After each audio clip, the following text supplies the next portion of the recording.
యేసునామమున అందరికీ శుభములు తెలియపరుస్తున్నాను. రైట్ నా అమెరికాలో ఉన్నాను.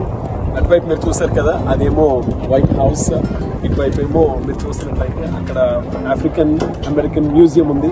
అండ్ దీన్ని మాన్యుమెంట్ అంటారు, వాషింగ్టన్ మాన్యుమెంట్.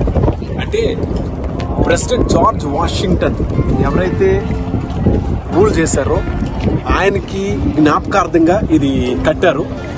ఇది ఎన్ని ఇయర్స్ దీన్ని నిర్మించారో తెలుసా అండి? Almost 40 years. 1884లో ఇది స్టార్ట్ చేశారు. 1848లో స్టార్ట్ చేశారు. 1884లో దీన్ని కంప్లీట్ చేశారు. Nearly 30+ years, nearly 40. సో వెనకాతల మనం చూసినట్లయితే క్యాపిటల్ కనిపిస్తుంది. సో ఈ ప్లేస్ లో ఉన్నారు. బట్ ఈ మాన్యుమెంట్ గురించి ఒక్కసారి జ్ఞాపకం చేసుకుంటే, ఆ వ్యక్తిని జ్ఞాపకం చేసుకుంటూ దీన్ని నిర్మించారు కదా.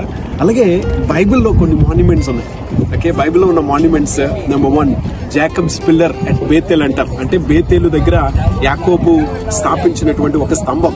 ఆ స్తంభము యాకోబుని దేవుడు దర్శించిన విధానం, దేవుడు తనకిచ్చినటువంటి వాగ్దానాలు అవన్నీ కూడా జ్ఞాపకం చేస్తున్నాయి. తర్వాత మనం ఇంకొక విషయాన్ని జ్ఞాపకం చేసుకుంటే బైబిల్లో ఉన్న మాన్యుమెంట్ ఏంటో తెలుసా? యోర్దాను వాళ్ళు దాటినప్పుడు అక్కడ యెహోషువ రాళ్ళను కొన్ని పెడతాడు. సో అదొక జ్ఞాపకార్థం. అండ్ ఇలాగే బైబిల్లో మరికొన్ని జ్ఞాపకార్థాలు ఏంటి అంటే పాస్ ఓవర్, ఓకే, పస్కా పండుగ.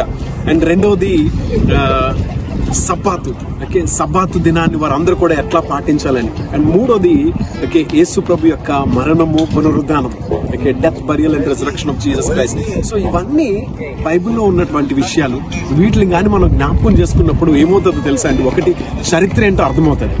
రెండోది, మన గుర్తింపు ఏంటో మనకి తెలుస్తుంది. అండ్ మూడోది, విశ్వాసం అభివృద్ధి చెందుతుంది. సో ఈ మాన్యుమెంట్ చూడడానికి అమెరికా నుంచి, వేరే నేషన్స్ నుంచి వచ్చిన వాళ్ళందరూ వస్తున్నారు. బైబిల్ మీ చేతిలో ఉంది.